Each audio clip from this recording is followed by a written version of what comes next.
पुन्हा एकदा या नवीन मुस्लिम लीग म्हणजे MIMच्या नेत्यांनी दिशाभूल करण्याचा प्रयत्न केला आहे। पोलीस स्टेशन येथे निरंजन डावखरे, आमचे स्थानीय प्रमुख भगत साहेब, आम्ही तक्रार दिली आहे। पोलिसांनी मला माहिती दिली, पत्र दाखवलं की MIMच्या नेत्यांनी माफी मागितली आहे, पण ती माफी दिशाभूल करणारी आहे। एक तर खोटं सांगतात की आम्ही झाडं लावून हिरवगार करणार होतो। त्या भाषणात त्यांचा अर्थ जो MIMचा हा गुपित प्लान आहे, त्याने मालेगाव मधून सगळ्या हिंदूंना हाकललं।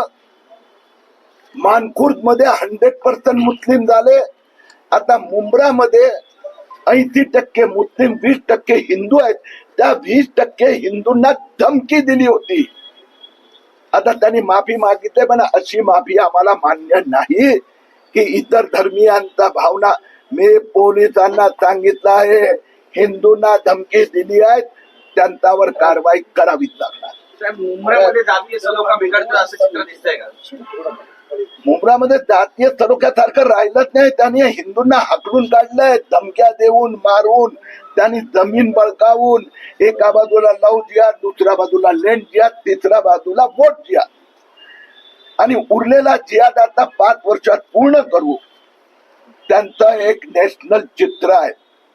निवडणुकीच्या काळात पण त्यांचा अध्यक्ष ओवेसीनी पण सांगितलं होतं, अन्य नेत्यांनी सांगितलं होतं, MIMचा मुंबईचा उपाध्यक्षांनी सांगितलं, मी त्यावेळी सांगितलं की हिंदूचं जन्म प्रमाण 1.3 आणि मुस्लिमांचं 2.6, म्हणजे हिंदू परिवारात 13 मुलं होतात, त्यावेळी तिथे 26। तर त्यांनी काय सांगितलं होतं, हम मुस्लिम महिला 26 बच्चों को जन्म दिया, 36 किरीट तुम्हें आके पेट में क्यों दुखता है। आणि MIMचं निवडणुकीत सूत्र होतं की मुंबई की महापौर बुरखावाली बनेगी।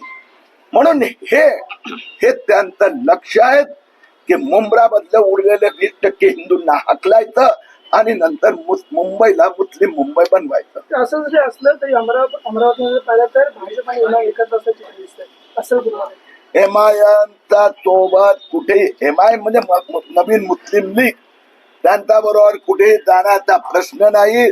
जर भाजपचा कुठला कार्यकर्त्यांनी कुठे गोंधळ केला तर त्यांच्यावरही कारवाई होणार। सर, सहर शेख यांनी जे विधान केलेलं आहे त्यामध्ये ते म्हणतात की आम्ही वृक्षारोपण करतो, आणि जर ते वृक्षारोपण करत असेल, हिरवळ वाढवत असेल, तर मग तुम्ही पोलीस स्टेशन मध्ये येत आहे, कसं पाहायचं याकडे? मी तो व्हिडिओ आता पोलिसांना दिला, तिथं स्पष्ट भाषण आहे, कुठे वृक्षही नाही, झेंडाही नाही, काही नाही।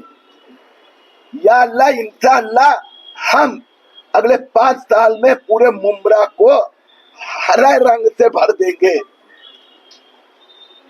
आता हे जरी किरीट तुम्ही मैदानात आला, जरी सोशल मीडियामध्ये या संबंधात खूप प्रतिसाद उमटले, म्हणून हे त्यांनी सांगितलं की माझा वृक्ष होता, आणि तरीही जर धार्मिक भावना दुखावल्या असेल तर माफीचा प्रश्न नाही। त्यांनी हे केलं आहे, चॅलेंज दिले आहेत, धमकी दिली आहे, कारवाई व्हायला हवी। पोलिसांनी त्यांना एक नोटीस देखील बजावली होती, तुम्हाला मान्य नव्हती, त्या पोलिसांच्या नोटीसमध्ये अखेरीस होतं तरी काय?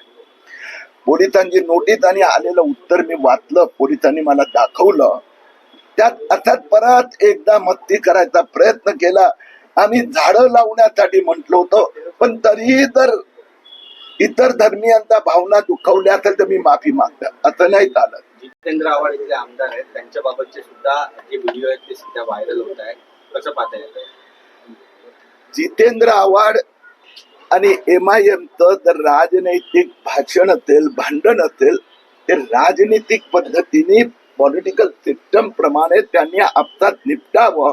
पण त्यांनी मुंब्राला हिंदू मुक्त करण्याचा जो प्लॅन केला आहे तो देवेंद्र फडणवीस सरकार होऊ देणार नाही। Okay sir.